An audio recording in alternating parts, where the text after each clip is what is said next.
Conto um Conto apresenta de Edgar Allan Poe, Morella. Narração Marcelo Fávaro. Ele mesmo, por si mesmo unicamente, eternamente um e único. Platão. Era com sentimentos de profunda, embora singularíssima afeição, que eu encarava minha amiga Morella. Levado a conhecê-la por acaso, há muitos anos, minha alma, desde o nosso primeiro encontro, ardeu em chamas que nunca antes conhecera. Não eram, porém, as chamas de Eros. E foi amarga e atormentadora para o meu espírito a convicção crescente de que eu não podia, de modo algum, olvidar de sua incomum significação, ou regular-lhe a vaga intensidade. Conhecem-nos, porém, e o destino conduziu-nos juntos ao altar. Mas nunca lhe falei de paixão ou pensei em amor. Ela, contudo, evitava companhias e, ligando-se só a mim, fazia-me feliz. Maravilhar-se é uma felicidade, e é uma felicidade sonhar. A erudição de Morella era profunda. Asseguro que seus talentos não eram de ordem comum. Sua força de espírito era gigantesca. Sentia, e em muitos assuntos tornei-me seu aluno. Logo porque verifiquei que, talvez por causa de sua educação feita em Presburgo, ela me apresentava numerosos desses escritos místicos que usualmente são considerados como o simples sedimento da primitiva literatura germânica. Por motivos que eu não podia imaginar, eram essas obras o seu estudo favorito e constante.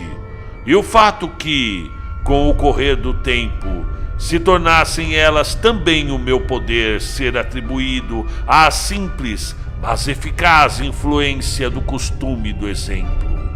Em tudo isso, se não me engano, minha razão tinha pouco a fazer. As minhas convicções, ou me desconheço, de modo algum eram conformes a um ideal. Nem se podia descobrir qualquer das coisas místicas que eu lia, a menos que esteja grandemente enganado nos meus atos ou nos meus pensamentos. Persuadido disso, abandonei-me implicitamente à direção de minha esposa e penetrei de coração resoluto no labirinto de seus estudos. Então, quando mergulhado nas páginas nefastas, senti um espírito nefasto acender-se dentro de mim.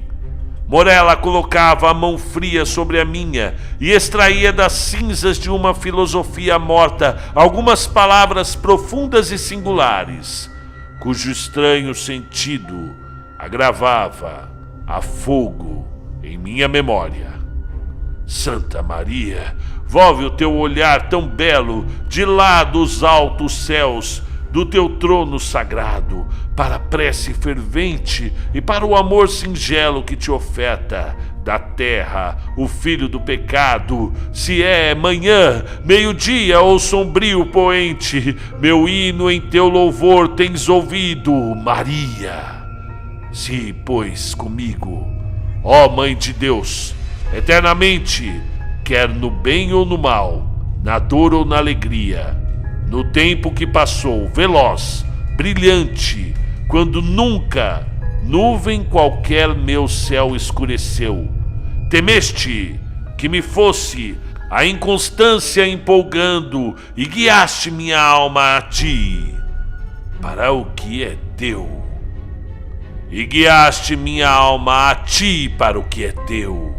Hoje, que o temporal do destino ao passado e sobre o meu presente espessas sombras lança, fulgure ao menos meu futuro, iluminado por ti, pelo que é teu, na mais doce esperança. E então, hora após hora, eu me estendi ao seu lado, imergindo-me na música de sua voz, até que, afinal, essa melodia se maculasse de terror. E então caiu uma sombra sobre minha alma, e eu empalidecia, tremia internamente àqueles sons que não eram da terra. Assim, a alegria subitamente se desvanecia no horror, e o mais belo se transformava no mais hediondo, como Winan se transformou em Jenna. É necessário fixar o caráter exato dessas inquisições que, irrompendo dos volumes mencionados, formaram por longo tempo quase que o único objetivo de conversação entre mim e Morella. Mas os instruídos no que se pode denominar moralidade teológica facilmente o conceberão, e os leigos de qualquer modo não o poderiam entender. O extravagante panteísmo de Fichte, a palingenésia modificada de Pitágoras e, acima de tudo, as doutrinas de identidade, como as supõe Schelling. Eram esses geralmente os assuntos de discussão que mais beleza apresentavam à imaginativa Morella. Aquela identidade que se chama pessoal, Locke, eu penso, define-a com o realismo como consistindo na conservação do ser racional, e que, por pessoa, compreendemos uma essência inteligente dotada de razão, e desde que há uma consciência que sempre acompanha o pensamento, é ela que nos faz, a todos, sermos o que chamamos nós mesmos, distinguindo-nos por isso de outros pensamentos e dando-nos nossa identidade pessoal. Mas o indivíduo, Ationes, a noção daquela identidade que, com a morte, está ou não perdida para sempre, foi para mim, em todos os tempos, questão de intenso interesse, não só por causa da natureza embaraçosa e excitante de suas consequências, como pela maneira acentuada e agitada com que Morella as mencionava. Na verdade, porém, chegara o tempo em que o ministério da conduta de minha esposa me oprimia como um encantamento. Eu não podia suportar mais o contato dos seus dedos lívidos, nem o grave de sua fala musical, nem o brilho de seus olhos melancólicos. E ela sabia de tudo isso, porém não me repreendia, consciente de minha fraqueza ou de minha loucura, e a sorrir chamava-a destino. Parecia também consciente de uma causa, para mim ignota, do crescente alheamento de minha amizade. Me dava sinal ou mostra da natureza disso. Era, contudo, mulher e fenecia. Bem, ela fenecia dia a dia. Por fim, uma rubra mancha se fixou firmemente na sua face, e as veias azuis de sua fronte pálida se tornaram proeminentes. Por instantes minha natureza se fundia em piedade, mas, a seguir, meu olhar encontrava o brilho dos seus olhos significativos, e minha alma enfermava e entontecia com a vertigem de quem olha para dentro de qualquer horrível e insondável abismo. Poderei dizer então que ansiava, com desejo intenso e devorador, pelo momento da morte de Morella? Ansiei, mas o frágil espírito agarrou-se à sua mansão de argila por muitos dias, por muitas semanas, por meses penosos, até que meus nervos torturados obtiveram domínio sobre o meu cérebro e me tornei furioso com a demora e com o coração de um inimigo. Amaldiçoei os dias e as noites e os amargos momentos que pareciam ampliar-se cada vez mais, à medida que sua delicada vida declinava como as sombras ao do morrer do dia. Numa tarde de outono, porém, quando os ventos silenciavam sobre os céus, Morella chamou-me ao seu leito. Sombria névoa cobria a terra e um resplendor ardia sobre as águas e entre as bastas folhas de outubro na floresta, como se um arco-íris tivesse caído do firmamento. Este é o dia dos dias, disse ela quando me aproximei. O mais belo dos dias para viver ou para morrer. É um belo dia para os filhos da terra e da vida. Ah, e mais belo ainda para as do céu e da morte. Beijei-lhe a fronte e ela continuou. Vou morrer e, no entanto, viverei, Morella. Jamais existiram esses dias em que podias amar-me, mas aquela a quem na vida aborreceste, depois de morta a adorarás, Morella. Repito que vou morrer, mas dentro de mim há um penhor dessa afeição. Ah, quão pequena, que deveste sentir por mim, Morella. E quando meu espírito partir, a criança viverá. Teu filho e meu filho, o filho de Morella. Mas os teus dias serão dias de pesar, que é a mais duradoura das impressões, do mesmo modo que o cipestre é a mais resistente das árvores, porque as horas da tua felicidade passaram e a alegria não se colhe duas vezes numa vida, como as rosas de Paestura duas vezes num ano. Não jogará mais com o tempo o jogo do homem de Teos, mas, não conhecendo o mirto e a vinha, levarás contigo por toda parte a tua mortalha, como o muçulmano a sua em Meca. Morella, exclamei. Morella, como sabes disso? Ela, porém, voltou o rosto sobre o travesseiro. Leve tremor agitou-lhe os membros, e assim ela morreu, não mais ouvindo eu a sua voz. Entretanto, como o predissera ela, seu filho, a quem ao morrer dera a vida, que só respirou quando a mãe deixou de respirar, seu filho, uma menina, sobreviveu. E, estranhamente, cresceu em estatura e inteligência, vindo a tornar-se a semelhança perfeita daquela que se fora.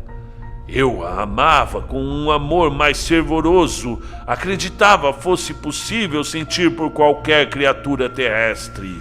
Mas, dentro em pouco, o céu dessa pura afeição se enegreceu, e melancolia, o horror e a angústia nele se encastelaram como nuvens. Disse que a criança crescia estranhamente em estatura e inteligência. Estranho, na verdade, foi o rápido crescimento de seu tamanho corporal. Mas terríveis, terríveis eram os tumultuosos pensamentos que sobre mim se amontoaram, enquanto observava o desenvolvimento da sua mentalidade. Poderia ser outra forma. Diariamente descobria eu, nas concepções da criança, as energias adultas e as faculdades da mulher.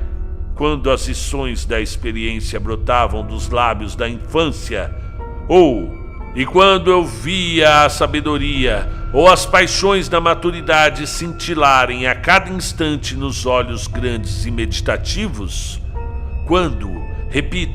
quando tudo se tornou evidente aos meus sentidos aterrados, quando não o pude ocultar à minha alma, nem repeli-lo dessas percepções, tremiam ao recebê-lo. Há de que se admirar-se que suspeitas de natureza terrível e excitante se introduzissem no meu espírito, ou que meus pensamentos se tenham reportado com horror às histórias espantosas e às arrepiantes teorias da falecida Morella. Arranquei a curiosidade do mundo, uma criatura a quem o destino me compeliu a adorar, e na rigorosa reclusão do meu lar velava com agoniante ansiedade tudo quanto concernia à bem-amada.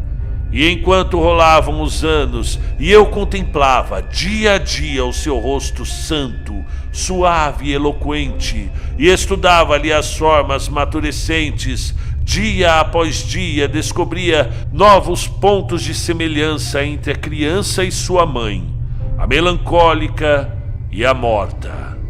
E a todo instante se tornavam mais negras aquelas sombras de semelhança e mais completas, mais definidas, mais inquietantes e mais terrivelmente espantosas no meu aspecto, porque não podia deixar de admitir que o sorriso era igual ao de sua mãe, mas essa identidade demasiado feita fazia-me estremecer. Não podia deixar de tolerar que seus olhos fossem como os de Morella. Mas eles também penetravam vezes nas profundezas de minha alma com a mesma intensa e desnorteante expressividade dos de Morella, e no contorno de sua fronte elevada, nos cachos de seu cabelo sedoso, nos seus dedos pálidos que nele mergulhavam, no timbre musical e triste de sua fala e, sobretudo, acima de tudo, nas frases e expressões da morta sobre os lábios da amada e da viva, encontrava eu alimento, um pensamento horrendo e devorador para um verme que não queria morrer. Assim se passaram 2 lustros de sua vida, e contudo permanecia minha filha sem nome sobre a terra. Minha filha e meu amor eram os apelativos usualmente ditados por minha afeição de pai, e severa reclusão de sua vida impedia qualquer outra relação. O nome de Morella acompanhava-a na morte. Da mãe falara à filha, era impossível falar. De fato, durante o breve de sua existência, não recebera esta últimas impressões do mundo exterior, exceto as que lhe puderam ser proporcionadas pelos estreitos limites do seu retiro. Mas, afinal, a cerimônia do batismo sentou-se ao meu espírito. Naquele estado de agitação e enervamento, como uma libertação imediata dos terrores do meu destino, e na fonte batismal hesitei na escolha de um nome. E numerosas denominações de sabedoria e de beleza, de tempos antigos e modernos, de minha e de terras estrangeiras, vieram amontoar-se nos meus com outras tantas lindas denominações de nobreza, de ventura e de bondade. Quem me impediu então a perturbar a memória da sepultada? Que demônio me incitou a suspirar aquele som e simples lembrança sempre fazia fluir em torrentes o sangue das fontes do coração? Que espírito maligno falou dos recessos minha alma, quando, entre aquelas sombrias naves e no silêncio da noite, eu sussurrei aos ouvidos do santo homem as sílabas: Morella. Quem, senão o demônio, convulsionou as feições de minha filha e sobre elas espalhou tons de morte, quando, estremecendo ao aquele som quase inaudível, volveu os olhos límpidos da terra para o céu e, caindo prostrada sobre as negras lajes de nosso soléu de família, respondeu: estou aqui, distinta, fria e calmamente precisos. Estes tão poucos e tão simples sons penetravam-me nos ouvidos e depois, como chumbo retido, rolaram sibilantes dentro do meu cérebro. Anos e anos podem se passar, mas a lembrança daquela época nunca. Desconhecia eu de fato as flores e a vinha, mas o acônito e o cipestre assombraram-se noite e dia. E não guardei memória de tempo ou de lugar, e as estrelas de minha sorte sumiram do céu, e desde então a terra se tornou tenebrosa, e suas figuras passaram perto de mim, como sombras esvoaçantes, e entre elas só uma vislumbrava: Morella. Os ventos do firmamento somente um nome murmuravam aos meus ouvidos, e o barulho das ondas sussurra: Morella. Ela, porém, morreu, e com minhas próprias mãos levei ao túmulo. E ri, uma dessa risada longa e amarga, quando não achei traços da primeira Morella no sepulcro em que depositei a segunda.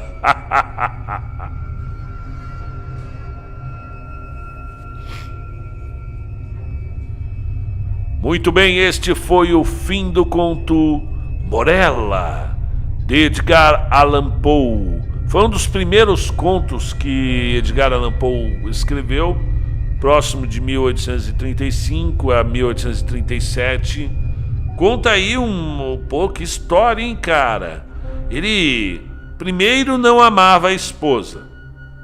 E aí a esposa tinha estudos místicos que ele acompanhava.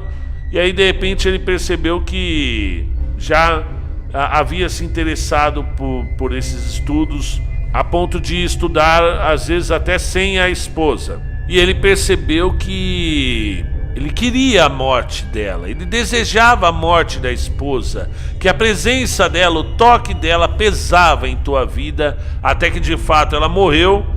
E até então não haviam falado em momento algum que ela tinha em seu ventre um filho. E aí, logo que ela morreu, o filho nasceu como se fosse uma reencarnação de Morella, talvez. E o pai vai percebendo-se apaixonado pela filha. Que coisa horrível. Tem que ser Edgar Allan Poe isso aqui mesmo, né? E aí ele vai percebendo, na verdade, que não é nem tanto a paixão pela filha, mas sim de ver a imagem da esposa na filha, né? A voz, a imagem, tudo. Até que a menina morre também. Ele não tinha dado nome a ela até o dia do batismo. E ela morre também. E aí ele vai levá-la ao túmulo. E quando chega ao túmulo, cadê a antiga Morella? Onde está a esposa falecida? Muito bem, é isso aí. Um ótimo conto de Edgar Allan Poe, muito bem escrito, como sempre. Um abraço a todos aí.